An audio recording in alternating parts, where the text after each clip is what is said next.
What's going on, guys? Welcome to the video. So I have a little clip from Nick Ferrari's LBC show where he spoke to Darren Grimes, the Brexiteer who the Electoral Commission wasted £500,000 on 3 investigations to fine him £20,000, which ultimately failed when he won his appeal. They are discussing Dominic Grieve and the rest of the Remoaners in Parliament's attempts to block a no-deal Brexit, and of course the possibility of an election fought on the basis that MPs in Parliament are against the will of the people. Let's check it out. In a moment, I'm going to ask you, who would you support? People versus the politicians' election, with Boris Johnson obviously trying to position the Conservatives on the side of the people. Darren Grimes is a Brexit campaigner, former deputy editor of Brexit Central, and joins me now. Well, which way, never mind, I can imagine which way you'd probably go, Mr. Grimes. Which way would the country go, do you think? I reckon they would not side with the supposedly democratic chamber, which is standing against the largest democratic act in UK history. These people have pitted themselves, people like Dominic Grieve, have pitted themselves arrogantly against the public and against the very source of what is their political legitimacy. I think we've seen with the Brexit Party, this party which was at the time a couple of months old when we went to the polls in the Euro elections. Yes. And they did really, really well. And that was amazing. That's never happened before for a party to come top of the polls that has only been created a couple of months beforehand. I reckon there is a massive groundswell of opinion that is so against these arrogant MPs who are standing against, despite the fact they promised in a referendum and a general election to deliver that what is the biggest democratic mandate in British electoral history.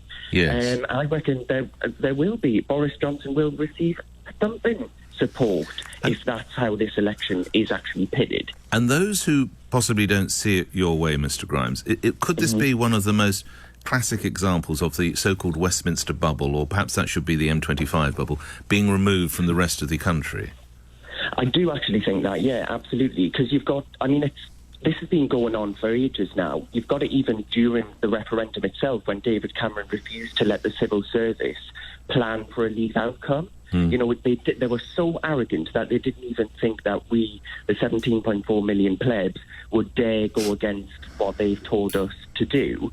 And it's continued since then. You know, there've been attempt after attempt to... I think it's a sort of a constant attrition of our morale, hoping that the stupid leavers will just get bored of it. They'll forget about these fancy ideas of parliamentary sovereignty, of democracy, of standing up for British values like freedom and liberty, actually. And I think, actually, they're going to get a massive thumping if this country does go to the polls. Even Labour, you've seen in Labour's heartlands last week in that Welsh by-election. Oh, phenomenal. Labour will reduce to a rump. Yeah. You know, these are their heartlands, and they're rejecting them wholesale.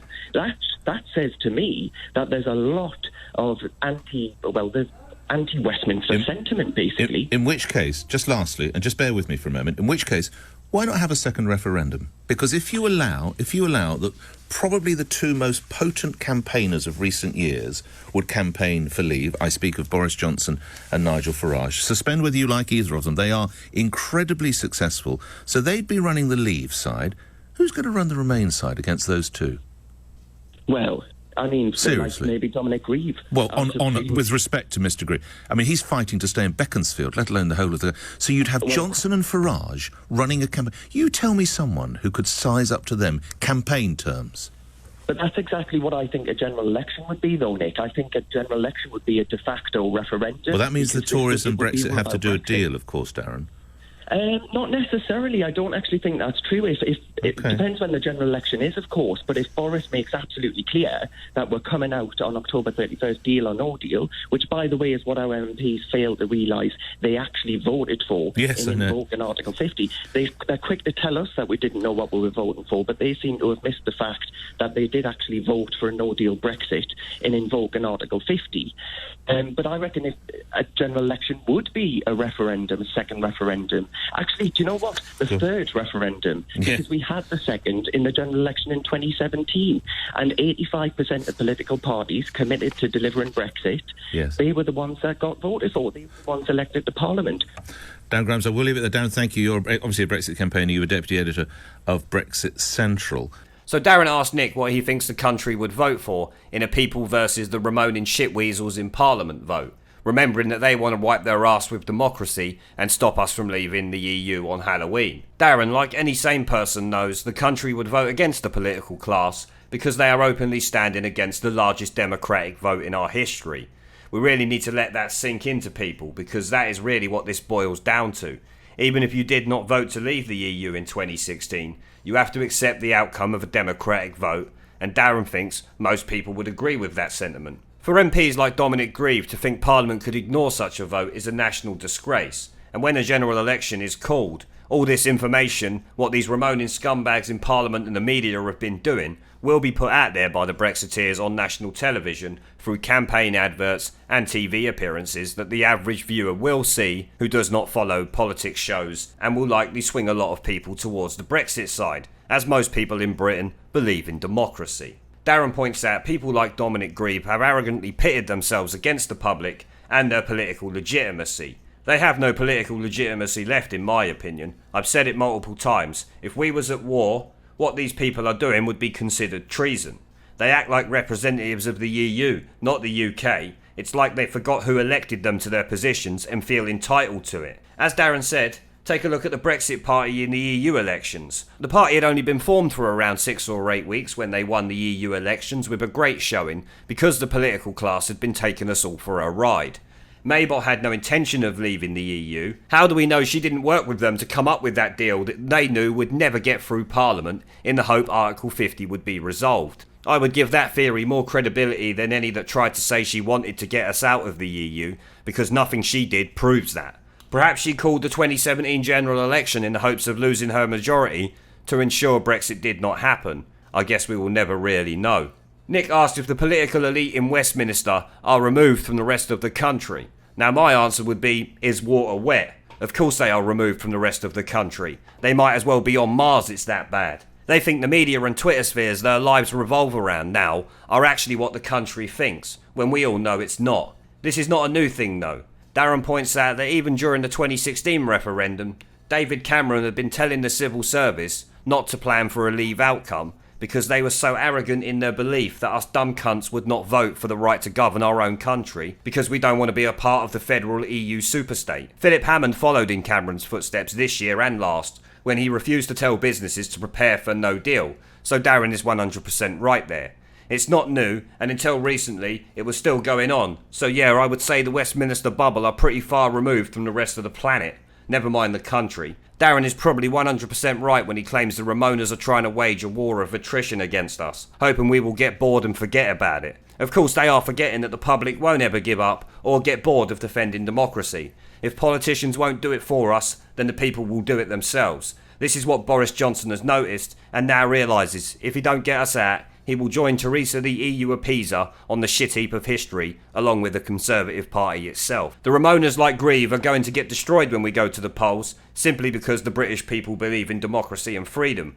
More and more people are coming to the Brexit cause, including Labour voters around the country who have been let down by the party they have likely supported all their lives, because a large proportion of their MPs are against what the people voted for. Nick Ferrari then asked why we don't allow a second referendum if the Leave vote is so strong right now. Which it is, but we all know it would be undemocratic to even consider it. But he was not supporting another vote. It was because he rightly wanted to point out who is going to be able to lead a campaign against the likes of Boris Johnson, Nigel Farage, and someone that Nick and Darren both forgot about. The Leave side also has Anne the soy boy destroyer Widdecombe, who can give rousing speeches like this. Thank you, President. It's a great honour to speak on behalf of the largest single party in this place. And may I say that if I needed any convincing at all, that the best thing for Britain is to leave here as soon as possible. It was the way that those elections were conducted yesterday. Because if that is this place's idea of democracy, then that is a serious betrayal of every country that is represented here. Because it is not democratic at all. And that is just one of many reasons why Britain is right to be leaving this place, hopefully on Halloween. And it is right because there is a pattern consistent throughout history of oppressed people turning on the oppressors, slaves against their owners, the peasantry against the feudal barons, colonies, Mr. Verhofstadt, against their empires, and that is why Britain is leaving. And it doesn't matter which language you use, we are going, and we are glad to be going. I represent the southwest of the United Kingdom, Piano, facciamo and concludere. I found on my Grazie. very first day that this place has decided, at least this place hasn't, the powers that be have decided to actually increase the size of fishermen's meshes, thereby reducing their income by 40%. That's what you do here. That's why we're going. Grazie, News concluda. along, wir gehen, we're off.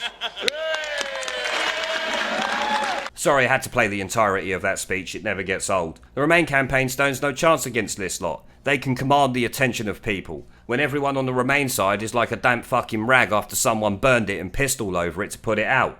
Take Dominic Grieve, who Darren said might lead it. He has been challenged for his seat recently, so it's not likely he will be able to do it, and it certainly won't be as a Tory MP, because if he votes against the government in a no-confidence vote in early September, then history tells us he will likely lose the whip and be booted from the Tory party. The country will celebrate when he does. Darren thinks the next general election will essentially be another referendum, which prompts Nick to ask, do the Tories and Brexit party need to do a deal? Darren does not think they do, because if Boris campaigns under the we will leave, deal or no deal, then they might not need to. He reminds the listeners that these fuckpig MPs voted to leave on the 31st, deal or no deal, when they invoked Article 50. But these Remoaning MPs seem to have forgot that, while they run around telling Brexiteers what they didn't vote for. Darren claims the next election will be like the third referendum, because the vote in 2017 was essentially the second referendum. 85% of the parties committed to delivering Brexit and got the majority of the vote. So, I'd say he's right there. Well, there it is, guys. The complete destruction of Dominic Grieve and his Remoaning shitweasels, who conveniently forget what they voted for while telling others what they didn't vote for and this and that because they don't like the 2016 referendum result. And the fact they're running out of time now to stop it, of course. Nick and Darren gave them both barrels in regards to their complete hypocrisy and the fact they have a complete disregard for what the people of this country want. It does not surprise me though. We have seen more and more of them over the years. Their utter desperation has made them come out from the shadows now to openly try and prevent the democratic wish of the people being carried out by any government. They are literally traitors to this country and democracy in my opinion. Well, I'm going to end the video there, guys. Let me know what you think down in the comments section below. Remember to like, subscribe and share this video as it helps the channel a lot. And I will see you all in the next one.